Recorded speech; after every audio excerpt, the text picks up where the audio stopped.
welcome to Conversations with Reverend G.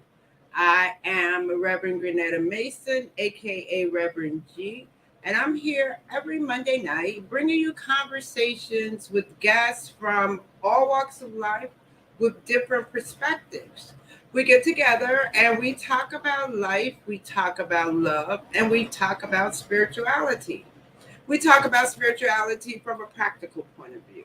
How does it support you in your everyday life?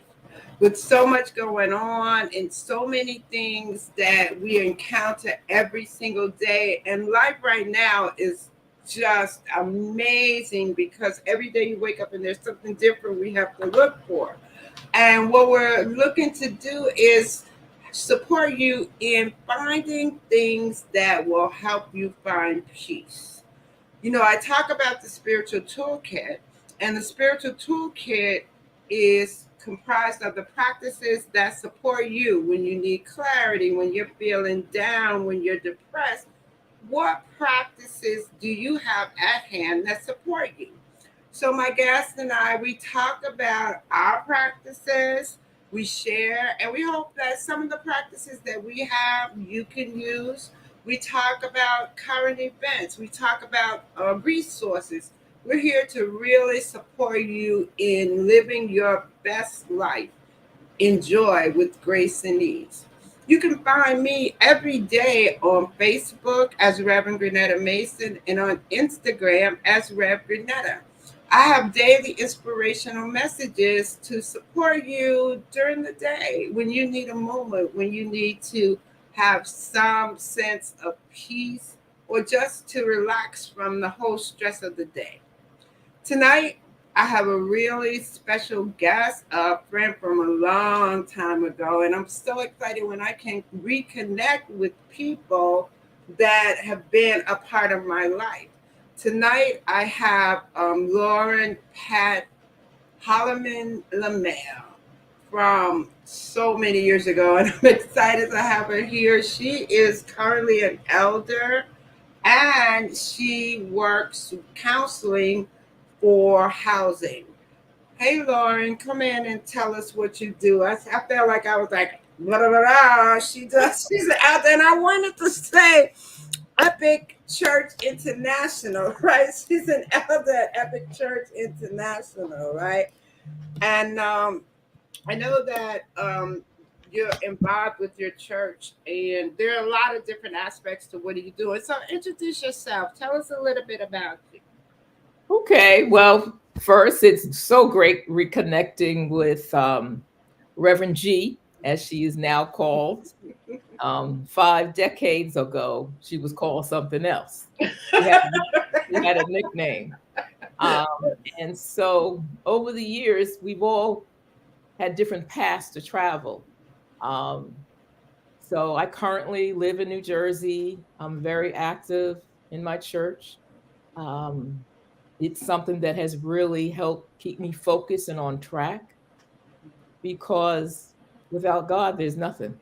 Mm, And many times, that's who I go to for conversation, for help, for things I don't understand. And when you're committed, and I'm usually committed to whatever it is that I do, I try to take advantage of as much as I can and learn as much as I can. One of the things I constantly say about myself is that I'm a lifelong learner. And so my journey, my spiritual journey, has been just that. It's a day by day and it's learning.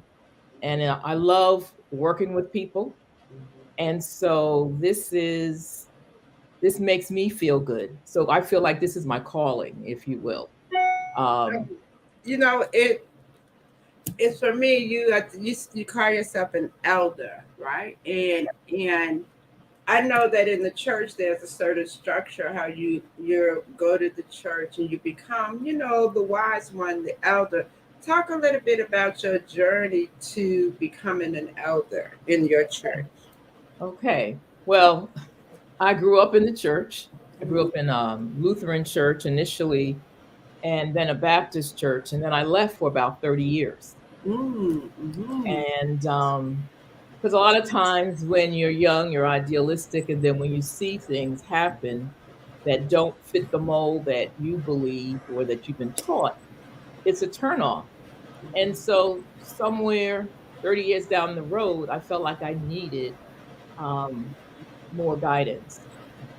And so I started going to church, um, and I felt like I needed to be more involved. And really, it's about service. So in my church, even you may have a title as elder, which is one of a leader within the church. It's really about serving the community, serving Mm, the congregation, mm, being there, being representing um, the pastor. mm, And the expectation is that you're there helping others. And it's something that I love to do. Um, I am a greeter as well. And one of the requirements in our church is that everybody works. mm, Because if you're not working, then what are you doing? So if I'm taking classes, and one of the things we talked about is how do you measure a healthy church? And it's about everyone in the church should be doing something, not just sitting in the pew. mm, mm, mm. What comes to mind is, um, are people moving away from the church or Mhm. towards the church? What kind of shift are you seeing around the church? Because a lot of people, and I don't know, I don't have a number, but they're like, oh, well, I'm at home now, right? Or, and if you're having church at home, is the service? So, what kind of shift have you seen in your congregation? Okay. Well, when the pandemic happened, everybody was home. Fortunately for us, we weren't out that long. It's a multicultural church, multi-ethnic, and so it's really important to fellowship in person. I mean, we have online services, or at the time, at the height of the pandemic, it was online. But we're back in church, and we've been in church for a while. And you see people come and go. Some people were there, they left Mm-hmm. looking for other options or opportunities, and then they came, and you see a lot of people coming back. So we see our congregation increasing weekly. Um, People are coming in the rain and the snow, Mm-hmm. Mm-hmm. and they're coming to fellowship. In fact, one of the things that we're doing, we just kicked off life groups. And life groups, so first of all, Epic Church International is a mega church.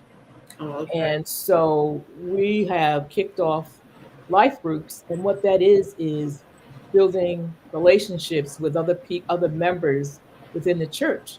Because a lot of times when you go to a big church, you're just a number. Some people feel like they're a number and no one knows you. And the life group is based on interest. So, for example, somebody may have something about feeding the soul, and they're actually cooking, Mm-hmm. and they have a book that they're focusing on. But when you fellowship with people, it helps your mental health Mm-hmm. because everybody needs somebody, Mm-hmm. and it's important to know that there are people there who you can talk to and you can trust, and you're moving in the right direction. Sometimes it's a confirmation of what your feelings are, and other times it's just being around other people who have like minds. You don't have to be exactly alike, Mm-hmm. but what we're seeing is more and more people excited to be back. I mean, I just saw someone a couple of weeks ago. I hadn't seen them in 2 years, Mm-hmm. and they had a mask on, and it was this person. They looked familiar, so it's kind Mm-hmm. of nice to see that people are engaging again, and there there are new people in the community who are coming out, and so Yeah, people love community. That's one of the things that really support, as you say, being with others can support your mental health, and being in a community is so, so very important. And as you said, when we went from COVID, people lost a lot of communities, even the work communities that you had. And especially people who were like single people. Like I went in, I had my husband, some people had kids, some people had family, but a lot of people went in alone during that Wow. time, right? And Absolutely. now to be able to come back to community and embrace that again and be with people is exciting for people. At the same time, then yesterday you hear, oh, COVID's coming again, right? So all these mixed messages and all these things that we have to deal with now, right? And Yeah. that's why I like to talk about I talk about joy and happiness, knowing that it can't always be that, right? But like moments of it, right? What kind of things can you do to like just have a moment of joy, a moment of peace? I have a new grandson. I just look at those pictures and smile because it warms my heart, right? So, Congratulations. yeah, right? Things like that, that I can capture a moment, Yeah. where there is joy. And that's when we talk about the spiritual practices and then what are the things that really support you. We also talk about, like life lessons. So can you talk about some of the key life lessons that you've learned over, your life? Oh, yeah. One of the things, well, a couple of things, Renee, Reverend G, you probably don't know, but I have 7 kids. No, I don't know that. Right. You have 7 kids. Okay, great. I didn't right. Okay.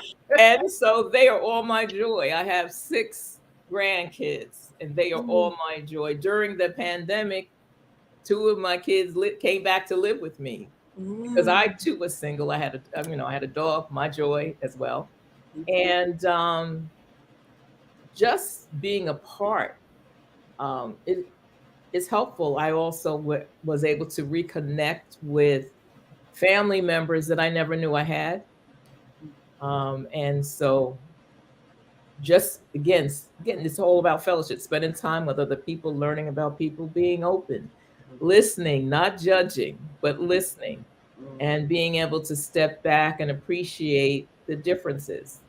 And when it gets too tough, you just have to, you're loving everybody.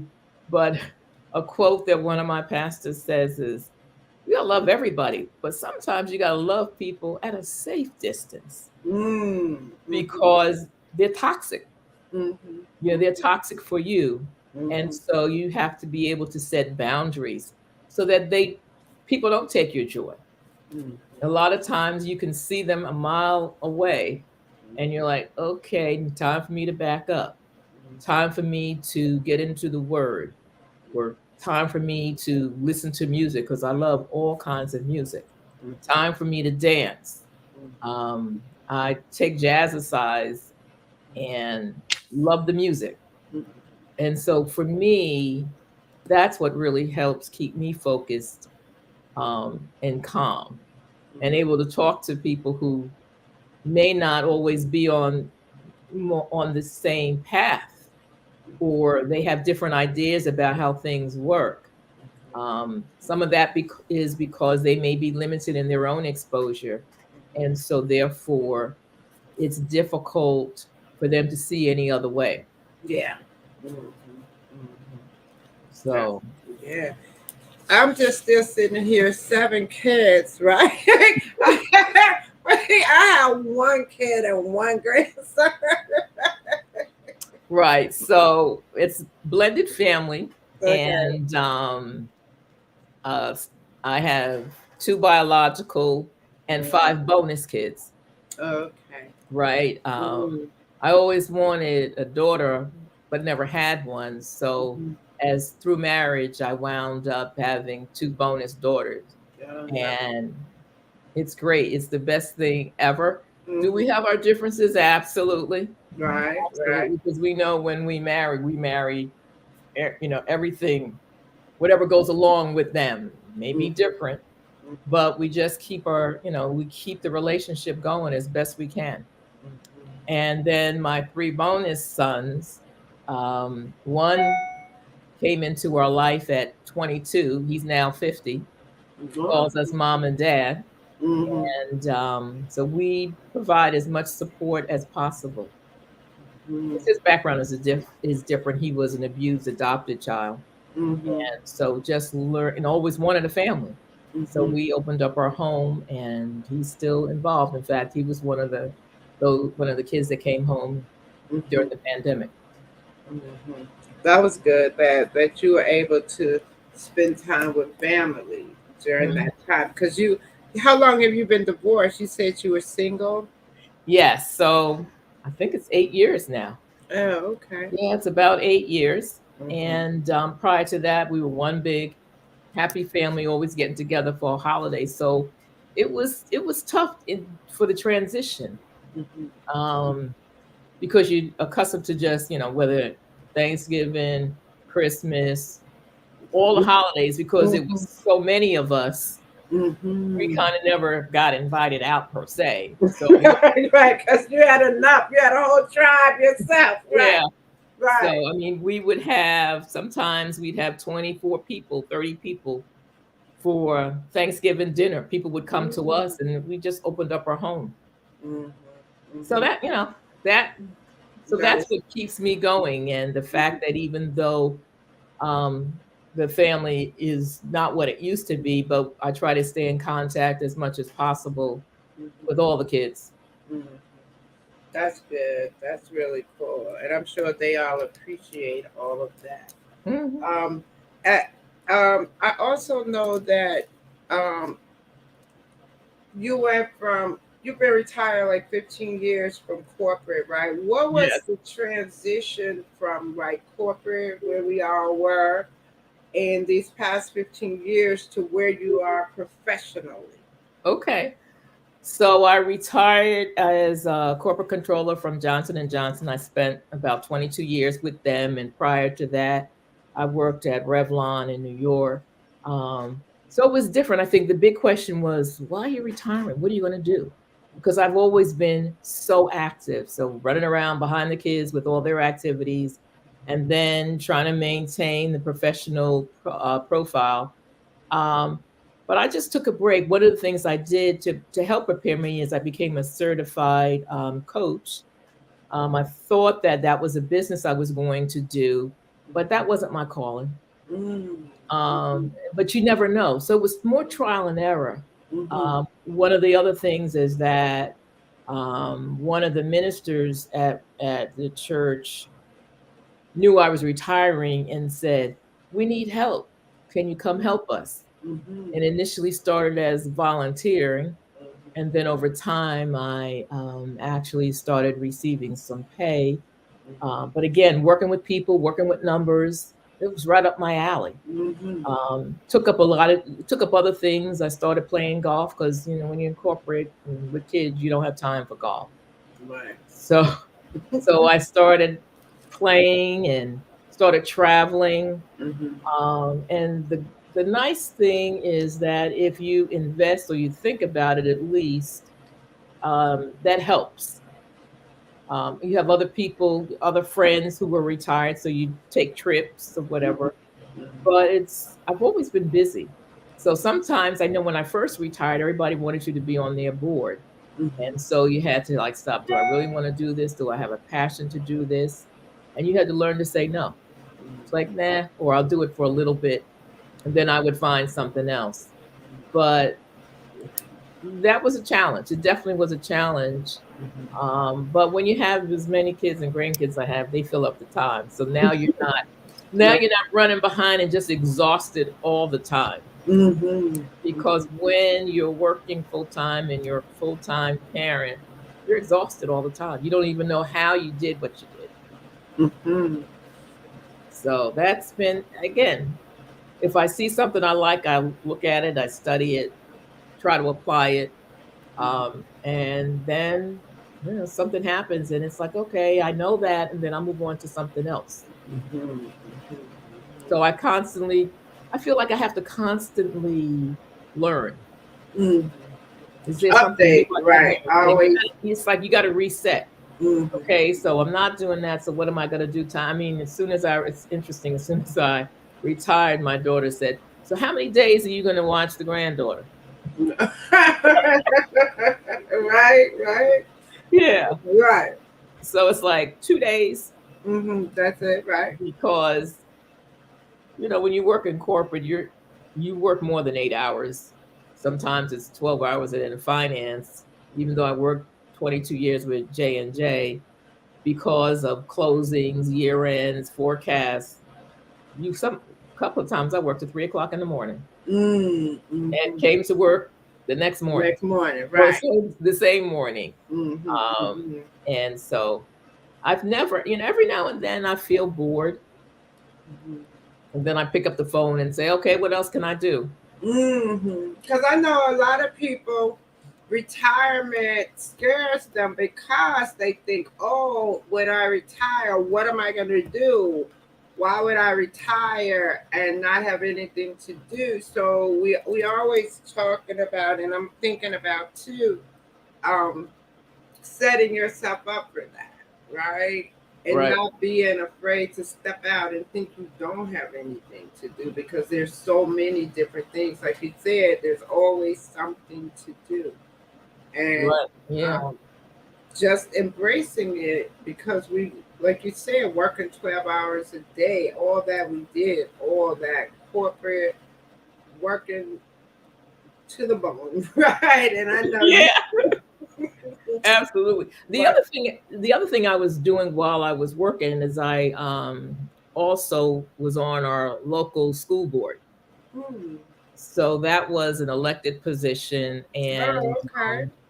I love education. I had four kids in the school system, and so I thought that that was something that I would learn more about and be able to contribute. So I did How'd that. that go? What? Because I think that I was talking to somebody and they said a good way to start is to start with the local school board, right? Mhm. Yeah.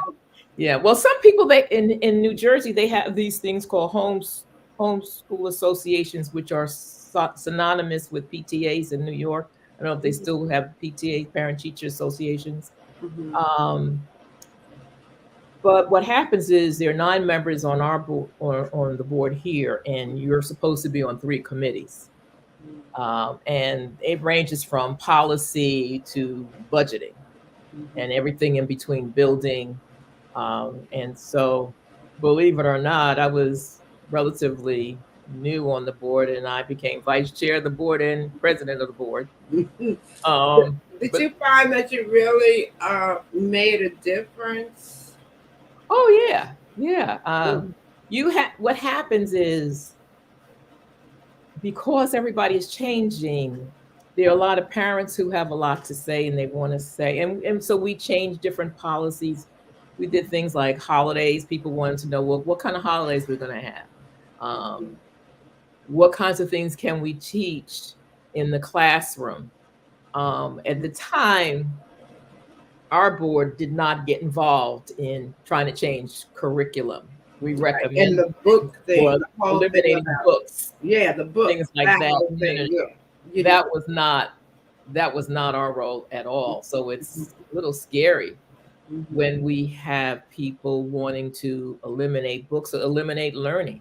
I mean, some of the things that I've learned today, they never taught me when I was in school. And I think the more you learn, the more you're sensitive to what else is happening outside of outside of your home. It only makes you a better person Mm-hmm. because most you find like from when you go um, from elementary school to high school, but when you go off to college and you meet people that have different backgrounds, you have no idea why they don't think like you, for example. Well, where did they get that from? Mm-hmm. And so it's really important to expose kids to as much as possible because that only makes them better. And I think it makes the community and the world better when they know more things than what is being force fed. because a lot of stuff these days is being force fed. I think about that too when for your kids in terms of religion, spirituality, how did they went to church and you trained them Bible based and all that, and where are they today with Ha their ha ha. Good question. Um, well, you can take them to the water, but you can't always make them drink, right? right? So, my oldest daughter, she's involved in the church, and the grandkids are. I can't take credit for that. Um, but that's something that she's committed to. One of my sons is very active. In fact, he lives in not very active, but at least he goes.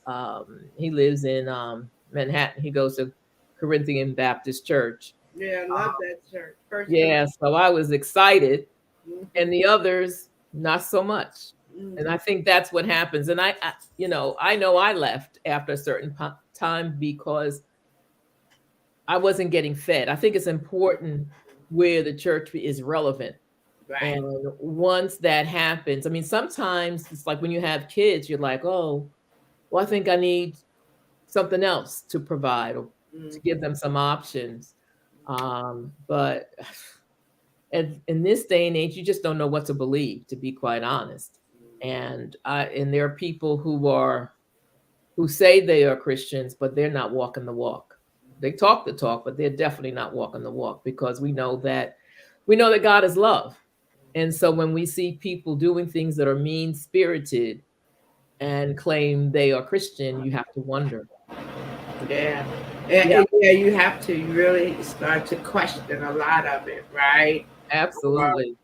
Then, I was thinking when you said 30 years was a span where you had left the church. If you think on those 30 years, what did you lean on? Were you just like out there wild, or can you I think was of doing it anything? all. All right. So you think Right. of anything, right? Because one of the things, we talk about spirituality and spiritual practices. I also talk about creativity, and most of us have creative spirit. So, what kind of creative activities that we could do also to support us in finding clarity and peace? Because I think we are. I read something today, and I don't remember the whole thing about it, but it's all we probably want three things: somebody to love, right? Some Hmm. happiness and something to do, something like that, right? Those would be like something like the three things, that we're all looking for, right? Right. Yeah. I I think sometimes that when you're young, you're looking for acceptance. You're accepted in your family, and sometimes you're not. Mm-hmm. And so some people don't have love, and so they look elsewhere. Mm-hmm. Um, and for me, I saw a lot of hypocrites, and so I was turned off. Mm-hmm. And so I it's not that I didn't believe, but you know how people can mess it up for you. The adults, they mess it up. And so I was out there. I was doing as whatever I could whenever I could. Mm-hmm. But within reason, okay. I mean, I wasn't shooting, stabbing, killing, Right, right, doing right. that stuff. Mm-hmm. But I didn't really think a lot about what it was that I was doing. I was just doing. And that's what happens sometimes when you lose direction, you Mm-hmm. lose focus. And that's easy. It really is. And in the advent of social media, Mm-hmm. you got to know when to turn it off because there are some days when you wake up and you're like, I can't do it. And that's a little scary for me when even I sometimes say, I can't do it. I have to turn it off. Um, and you got to figure out, well, what else can I do? But yeah, I would say I experienced life Mm-hmm. as best I could. Right. And then I tell you, I've been truly blessed because in my retirement and in my divorce, I was able to there were people there who just lifted me up. Mm-hmm. I think one of the things sometimes is that you kind of say to yourself, I was embarrassed. And so, it's like, can I sit in the corner in the dark Mhm. and be alone? And that's the time not to be alone. That's the time when you need other people. And my faith grew stronger as a result of that, because I could look to that, but I could also look to friends who were supportive, who included me, whether just to say, hey, what are you doing? Or Mhm. why don't you come here? Or this is, come to a concert or come on a trip. Um, and so it's a day by day. Some people have plans, they know what they want to do. I didn't have plans. It Mhm. wasn't like that for me. I kind of fell into someone taking me under their wing and saying, I think you should do such and such. And Mhm. so, having been very quiet and shy growing up, Reverend G, I know you probably don't know that person, Mhm. um, Mhm. to coming into my own, Mhm. if you will, Mhm. and not being afraid. Because a lot of times we do a lot of things in fear, Yeah. right? We don't think, and sometimes fear prevents us from moving forward. Yeah. And that's the most important thing when you think about what is it that I do next. So whether it's that transition from working in corporate to retirement, or that transition from being married and then single, you got to keep moving forward.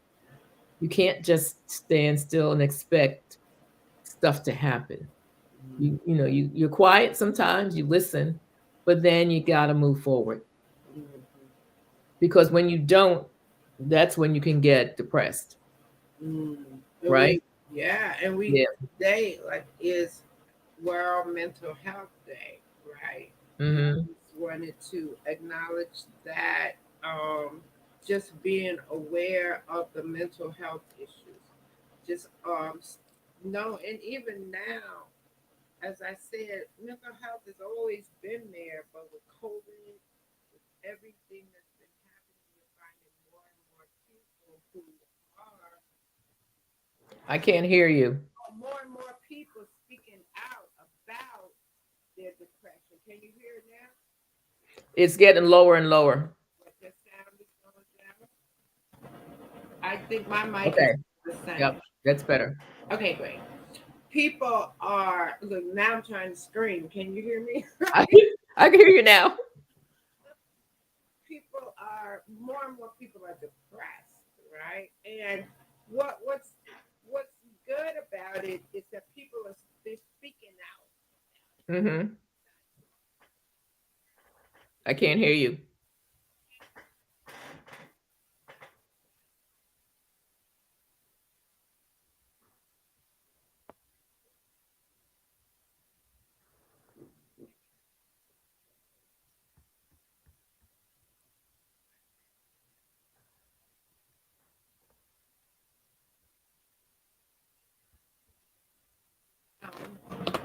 Okay. Can you hear me now? Yeah. Okay. Yeah. All right. Okay, great. All right. So I don't know what's going on with the sound, but you can hear me now. I can hear you now, but there was a piece I did not hear at all. Oh, okay. Couldn't respond I to. was talking about the mental health crisis Yes. that we're in right Hmm. now, right? And it's World Mental Health Day, and just bringing acknowledgement to the fact that a lot of people are suffering right now with mental problems, right? And making it okay to speak out and say, I need help, I need support. We talk about the stigma behind it. You hear so much about black and brown people not seeking the support, and I talk about the access though too. We have to have access to get the support. So I always talk about reach out, find the support, and also community is very important. You can get a lot of support you need within your community. You have your whole church community, right? Right. Right. Community, they can provide mental health support. Just somebody to talk to is Right. We used to have a large counseling session, but because of COVID, that somewhat has stopped. I think there are some virtual or Zoom type resources, but we like to reach out and touch when sometimes something happens, and what a member may do is all of a sudden they disappear. So we like to reach out to them and see if they're okay, because you have no idea what people are struggling with. And to your point, they don't say anything, but you can kind of, if you pay attention, you know that there's a problem.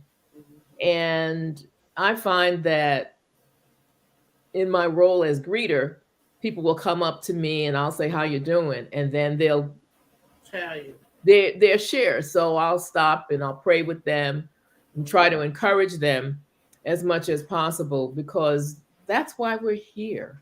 We're here to help people. One of the things that happened to me is I had transglobal amnesia on a cruise, and I lost my memory for a day. And from that experience, it made me realize that you see people who are walking around who are out of their mind. They have no idea. To this day, I lost what was about 8 hours, and I had no idea what happened. I never got it back. And so we have to be patient and tolerant and understand that there's a problem. And if you see people, try to help them. You mentioned that it's a stigma, it's difficult. But there are resources out there. It's just whether or not you want to take advantage of it. A lot of people don't want to do that. Go and Um, do the work to get to. yeah, I Yeah. mean, Yeah. you say it could be financial. Well, if you go in, you check yourself in, or someone checks you, and you can get help. Mm-hmm. Um, and a lot of people are not aware of that. One of the things, you say that your church is a mega church, right? Uh-huh. And epic church. And I know that church is very influential in the Black community, Mm-hmm. right? Mm-hmm. And so I wonder, for me, I always say, wow, if the church took on some of these things, right, we could impact so many more people, right? So it's interesting when we look at the mega church, they got the hunger thing, they do all these different kind of outreach things to support the community. And Right. one of the things for me that's important to look at also is the fact that, I mean, just so much chaos out there, even with our youth, even with everybody, the influence of the church. I guess for me, right? I Yeah. say that people go to church, they respect the preacher. You know what I mean? That's the place where they're listening. And I think we can have, what are the messages though? What messages are we putting out? The mega church, they'll have a lot of people in the church, right? Yes. So what's the message? Right. Well, the message is to transform lives, period. As many people as possible. We're blessed that we have a youth pastor. They just took the youth on a retreat for, I think it was about a week. Mm-hmm. And so it's amazing to see them. And I wish all churches had that, where we have a very large youth group. Yeah, I always talk about that because I wonder what youth are being taught. What are they being taught now? Because for us, we were forced to go to church. Now these kids have more of a choice, sort of, right? It's Yeah. Yeah. like, they have more of a choice. And you're also finding the parents teaching kids something different, Mm. also, right? If, like, So for 30 years, say you didn't go to church, then what was the experience of the children if you had them? You know what I'm saying? Right, right, right. Yeah. I fortunately, when I started having mine, I felt like I needed to bring them to church. I needed to Yeah. do something Mhm. because I can't remember when I was younger not going to church. Yeah. You went to Sunday school, then Mhm. you went to the service, then you joined the church, then you got baptized and received the right hand of fellowship. Right. Um, so that was my life growing up. Mhm. And when you start having kids, you're like, well, you want them to have the same experience. At least I did. Mhm. And so finding a church home was difficult. My church is non-denominational.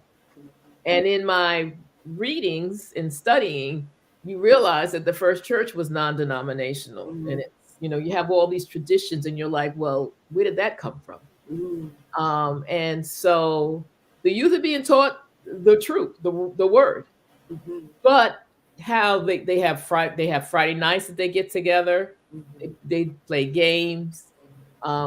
We had this competition about a month ago with when Bible competition, and the youth were up there and they're answering questions because they're trying to win, Mhm. right? They're trying to win. Mhm. You have music that they like to hear. Mhm. It's Christian music, Mhm. but it's their music, Mhm. and they are joyful, and I'm excited about that. That they're being taught what we were taught. I believe when I say that, what I mean is they're taught what's in the Bible. Right. Mhm. Okay. It's so they can hear it. Where I feel like we were just told this is this, and we didn't say anything about it, right? Right. Where Right. now they're being allowed to really talk about it and ask questions about it and say, well, how does this make sense? And when I've talked to different people in churches about where the youth are and what how you're reaching them, and it's really great to hear that as your youth population it didn't decline so much, right? Once Right. Oh yeah. No, wait, between the children's ministry and the youth ministry, there it's overflowing. They're really. constantly asking for volunteers to help out because there's so many parents who are actually in the church, and they need a place for them. So during service, they have children's church. Hmm. Hmm. So we have praise and worship periods. So they may, depending on the age, they may be with us. But then when it comes to the word, they go and hear the word from a youth perspective, right? And the younger, those under, I guess, 7, they're not with us at all. They're in their own separate classrooms. Hmm. Um, but it's good to see, and they're learning.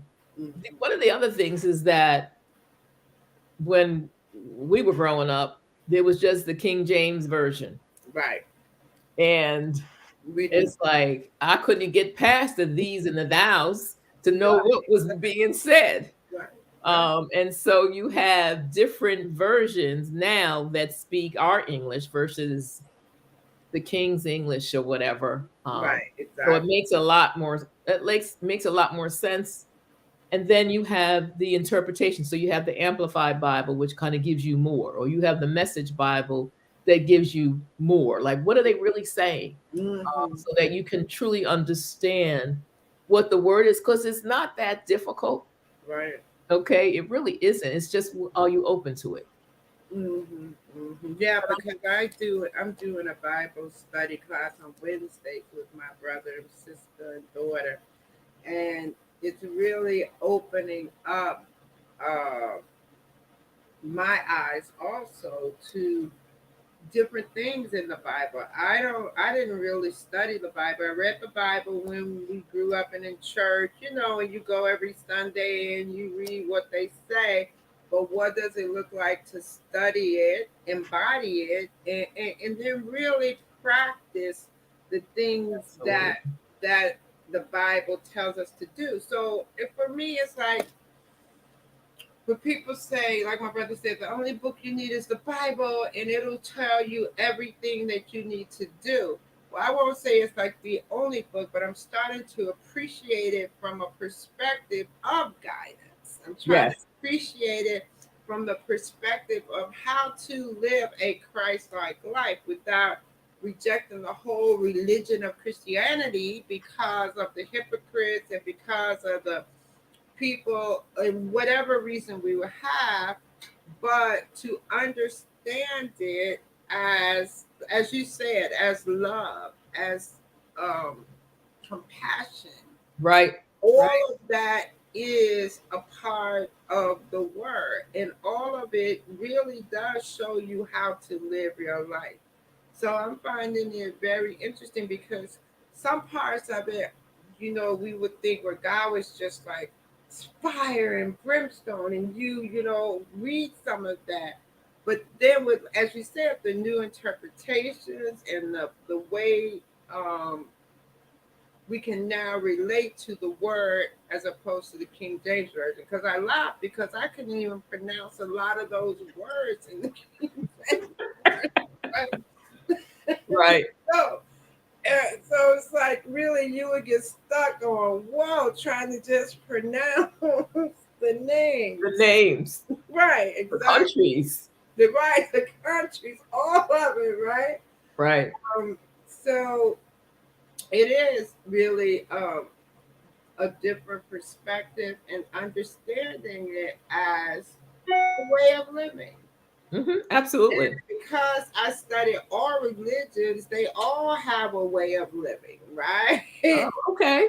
Yeah, and understanding too that Christianity is Christianity, Judaism is Judaism, Islam, Hinduism, all of them, all it's the same. They just have different ways and different wisdom texts. They use different books, but everybody's going for the same thing, the one God, right? The Absolutely. connection to spirit God, and they just have different paths, I would say, Right. right? Right. And so in studying all of that, it's helped me to embrace Christianity. That was my root religion, right? And Right. everything I call my root religion, right?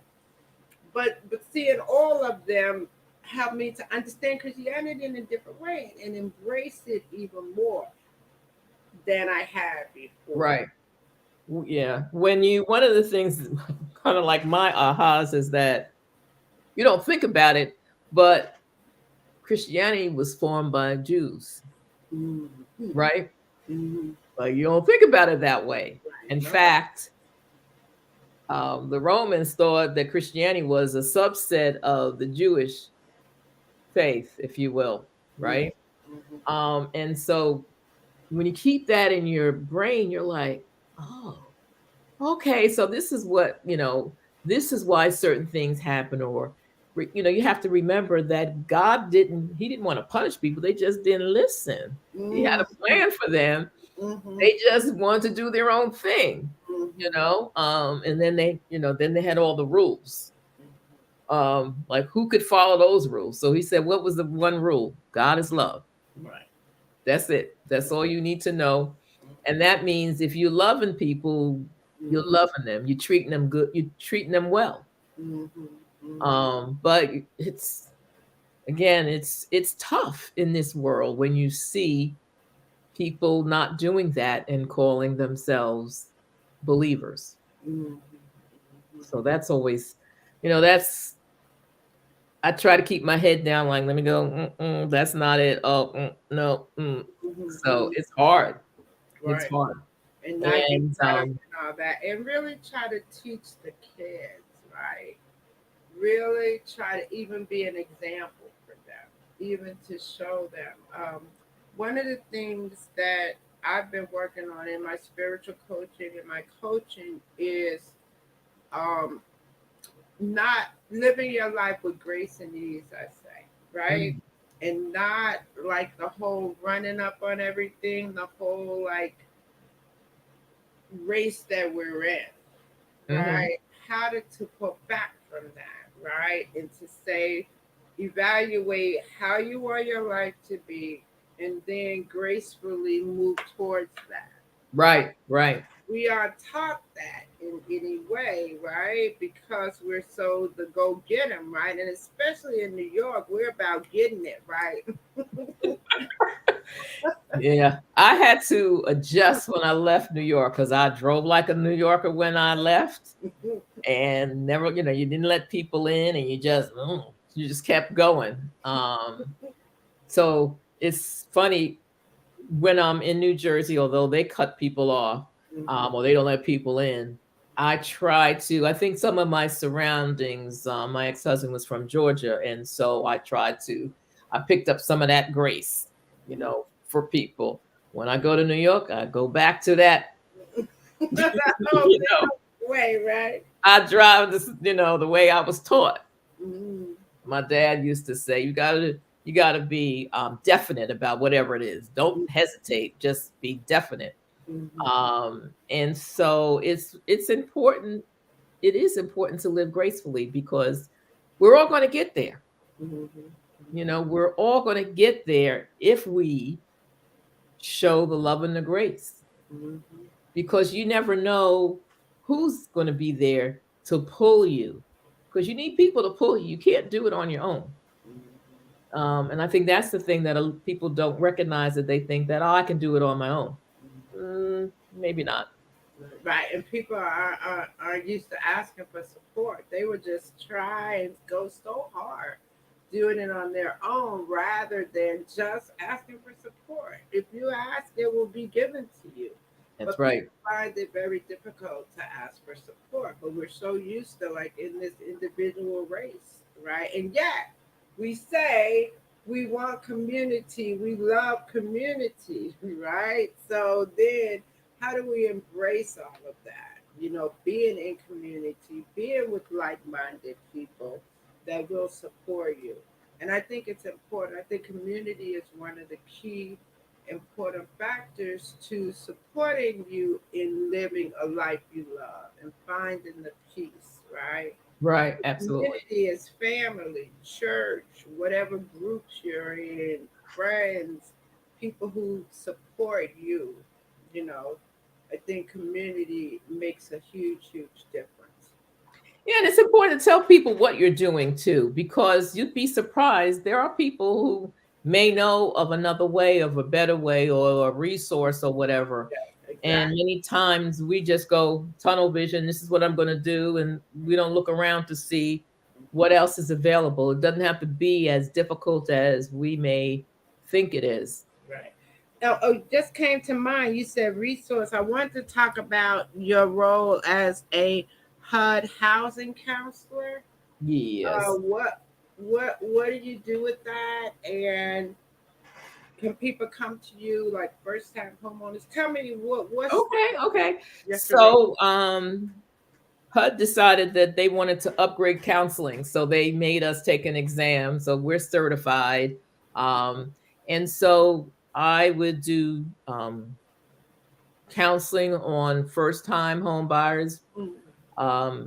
credit counseling, people who are in foreclosure. And foreclosure just means that you didn't pay your bill; doesn't mean you're out in the street yet. And depending on the state, um, it takes a while. Mm-hmm. And then I also did reverse mortgage counseling for Okay. those who are house rich and cash poor, and they're over 62. Mm-hmm. And so it can help people stay in their homes if it makes sense. Mm-hmm. And that, again, that was one of the things when you do counseling with people and you have to deal with their finances. They have to bring their financial information to you. They bring their tax returns. And with my background in finance, I'd have to say, okay, let me not say anything, because they may be doing it incorrectly, or they may be what we would call being aggressive with their taxes. Mm-hmm. And so it's just learning how to talk to people and help people.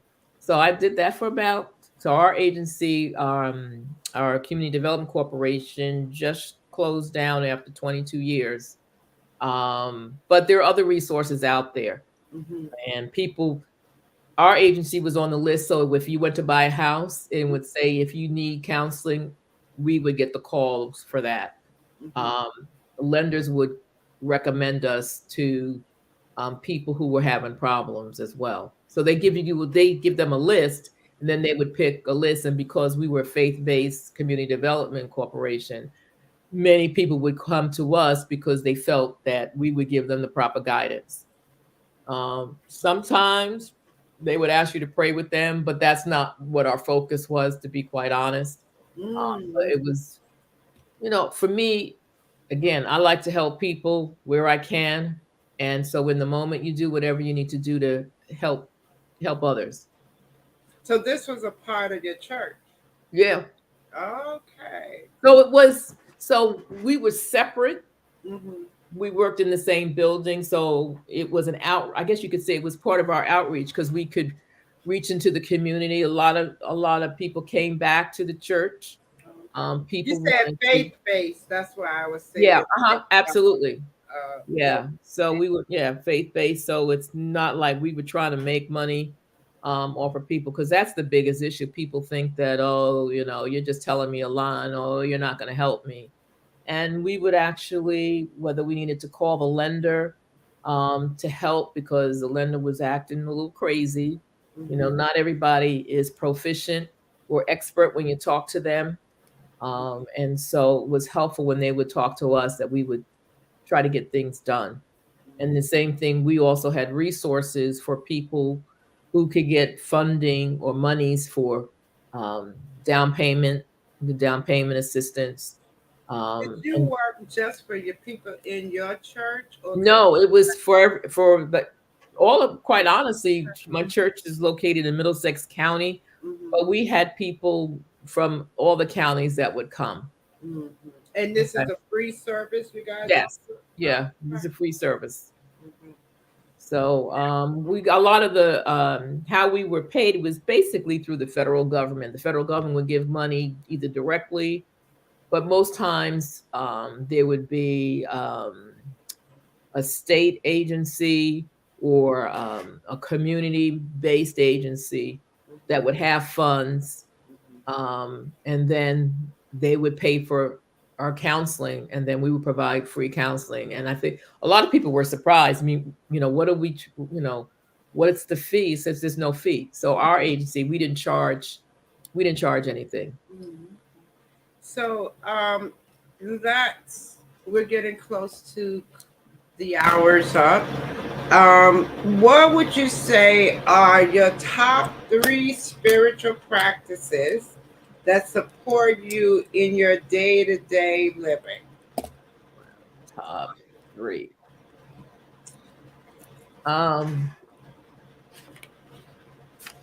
Prayer. Okay. Studying the word, and building relationships. Because you need, when you do the praying, and when you're studying the word, you then apply it. You can help apply it. You can talk to people and talk to them in everyday language. So I would say that, because you have to remember that people need action plans, right? And if you just talk the Bible, that doesn't help them. Right, exactly. Okay, so they're like, well, that's the Bible. What do I really need to do? And so that helps give me peace, that I'm able to do that, and it keeps me calm. For me, it keeps me calm. That's great. Well, I'm so excited that we got to reconnect. 7 years ago, I think we said we met up, right? Where we reconnected, right? And, right. Or maybe a little bit, because we went to when the Super Bowl was at 22nd Street, right? Yeah, the big slide, the big Super Bowl thing. Yeah, it was freezing. Yeah, cold, right? Yeah, wow, I forgot about that. We did 42nd Street. But Yep. yeah, so let's not be strangers. And thank you for sharing with us and being on the show tonight. And it's interesting, the mega church are very interested in that, right? Because Yeah, yeah. Come when you can. yeah, You know, it's I'm right not. here in Harlem, and I love First Corinthian Baptist Church. That's the Mhm. church right down the street, right? Okay. that Yes. that really I love the church. And yeah, and it's interesting you said what feeds you, and we're always looking for a place that feeds us, right? Right. And I think that's very important too, when we were talking about why people leave the church or not leave the church. Are they being fed? Just go in there, what's happening for them. Right. So thank you for sharing with me tonight, and I will definitely be in touch. Okay. Well, thank you for having me. Okay. Thank you for joining me tonight on Conversations with Reverend G. I'm here every Monday night from 8 p.m. to 9 p.m. with guests from all walks of life with different perspectives.